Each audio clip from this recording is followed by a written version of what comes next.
आज की सबसे बड़ी खबर जो पूरे देश को झकझोर कर रख देगी। अहमदाबाद में एक भयानक विमान हादसा। क्या हुआ था उस दुखद दोपहर को जब आसमान से आग बरस पड़ी और सैकड़ों परिवारों का जीवन हमेशा के लिए बदल गया। इस वीडियो में हम आपको बताएंगे इस हादसे की पूरी कहानी, एक एक पल और वो सवाल जो हर किसी के मन में हैं। तो अंत तक हमारे साथ बने रहिए और अगर आप इस तरह की खबरों को मिस नहीं करना चाहते तो अभी चैनल को सब्सक्राइब करें और बेल आइकन दबाना न भूलें।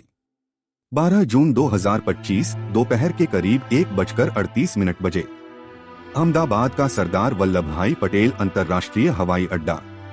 एयर इंडिया की फ्लाइट AI 171 एक बोइंग 787 से 8 ड्रीमलाइनर लंदन गैटविक के लिए उड़ान भरने को तैयार थी।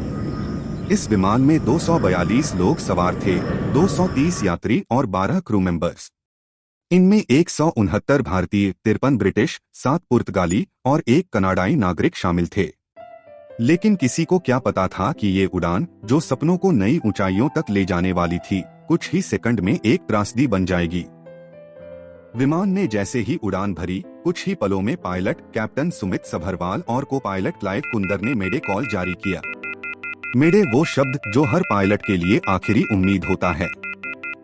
लेकिन इसके कुछ ही सेकंड बाद विमान का एयर ट्रैफिक कंट्रोल से संपर्क टूट गया।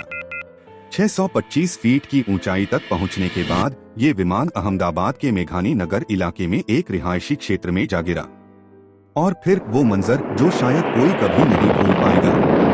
विमान बीजे मेडिकल कॉलेज के डॉक्टर्स हॉस्टल से टकराया और पलक झपकते ही आग की लपटों ने पूरे इलाके को अपनी चपेट में ले लिया। इस विमान में लंबी उड़ान के लिए भारी मात्रा में ईंधन था, जिसने आग को और भी भयावह बना दिया। जरा सोचिए उस वक्त वहां मौजूद लोगों का क्या हाल रहा होगा। घरों में रहने वाले, सड़कों पर चलने वाले और हॉस्टल में पढ़ाई कर रहे मेडिकल स्टूडेंट्स सब इस त्रासदी की चपेट में आ गए। लेकिन इस हादसे के पीछे सिर्फ आंकड़े और तथ्य नहीं हैं, दोस्तों। ये उन लोगों की कहानियां हैं जिनके सपने अधूरे रह गए। उन 230 यात्रियों में कोई अपने परिवार से मिलने जा रहा था, कोई नई नौकरी शुरू करने के लिए उत्साहित था, तो कोई अपने बच्चों के लिए एक बेहतर भविष्य की उम्मीद लेकर लंदन की उड़ान पर सवार हुआ था। मेघानी नगर के उन मेडिकल स्टूडेंट्स को देखिए जो दिन रात पढ़ाई करके देश की सेवा करने का सपना देख रहे थे। क्या उनके परिवारों का दर्द कभी कम होगा? क्या हम एक समाज के रूप में इन टूटी हुई कहानियों को जोड़ पाएंगे? इन सवालों का जवाब शायद समय ही देगा, लेकिन ये हमें याद दिलाता है कि हर जिंदगी कीमती है। अहमदाबाद पुलिस कमिश्नर ज्ञानेंद्र सिंह मलिक ने बताया कि हादसे में अब तक 204 शव बरामद किए गए हैं।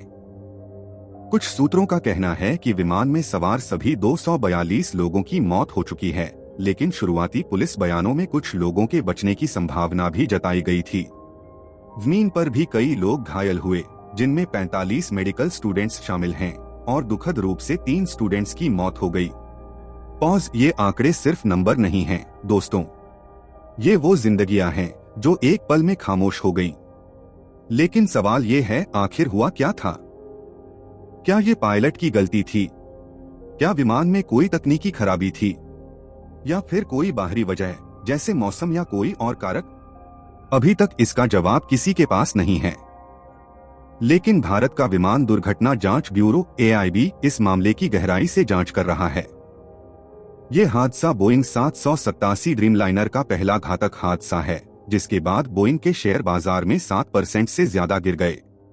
क्या ये हादसा बोइंग की मशीनरी पर सवाल उठाएगा या फिर कुछ और सामने आएगा? ये हादसा सिर्फ एक दुर्घटना नहीं है, दोस्तों, ये एक चेतावनी है। क्या हमारी एविएशन इंडस्ट्री में सुरक्षा के मानक वाकई इतने मजबूत हैं जितना हम मानते हैं? हर साल लाखों लोग हवाई यात्रा करते हैं, लेकिन क्या हम उनकी सुरक्षा को लेकर पूरी तरह आश्वस्त हो सकते हैं? ये सवाल न सिर्फ सरकार और एयरलाइंस के लिए हैं, बल्कि हम सब के लिए हैं। अगर हम अब नहीं जागे तो शायद अगली त्रासदी का इंतजार करना पड़ेगा। तो क्या आप मानते हैं कि हमें और सख्त नियमों की जरूरत है? नीचे कमेंट में अपनी राय जरूर बताएं, क्योंकि आपकी आवाज मायने रखती है। इस भयानक हादसे के बीच हमारे देश की आपातकालीन सेवाओं ने जो हिम्मत और तेजी दिखाई, वो काबिले तारीफ है। नेशनल डिजास्टर रिस्पांस फोर्स की 6 टीमें, 70 से ज्यादा फायर ट्रक और भारतीय सेना, सीआरपीएफ और कोस्ट गार्ड की यूनिट्स ने तुरंत मोर्चा संभाला। घायलों को अस्पताल पहुंचाया गया और राहत कार्य शुरू किए गए। इस हादसे ने न सिर्फ भारत बल्कि पूरी दुनिया को हिलाकर रख दिया। प्रधानमंत्री नरेंद्र मोदी ने इसे दिल दहला देने वाला बताया। ब्रिटेन के प्रधानमंत्री कीर स्टारमर, रूस के राष्ट्रपति व्लादिमीर पुतिन और कनाडा के प्रधानमंत्री मार्क कार्नी ने भी अपनी संवेदनाएं व्यक्त की। लेकिन इन संवेदनाओं से उन परिवारों का दर्द कम नहीं होगा जिन्होंने अपने प्रियजनों को खो दिया। अगर आप इस हादसे से जुड़ी अपनी राय या कोई जानकारी साझा करना चाहते हैं तो नीचे कमेंट करें। और अगर आपको लगता है कि इस तरह की खबरें आपको समय पर मिलनी चाहिए तो अभी हमारे चैनल को सब्सक्राइब करें। इस दुखद घटना की पूरी जानकारी के लिए और भविष्य में ऐसी खबरों के लिए हमारे साथ बने रहें। एयर इंडिया की ऑफिशियल वेबसाइट और एक्स हैंडल पर ताज़ा अपडेट्स चेक करें। और अगर आपके कोई परिजन इस हादसे से प्रभावित हैं, तो एयर इंडिया के सपोर्ट नंबर पर संपर्क करें।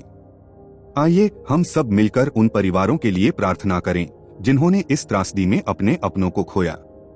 ये थी आज की सबसे बड़ी खबर। अगली खबर तक हमें फॉलो करें और सुरक्षित रहें। नमस्ते।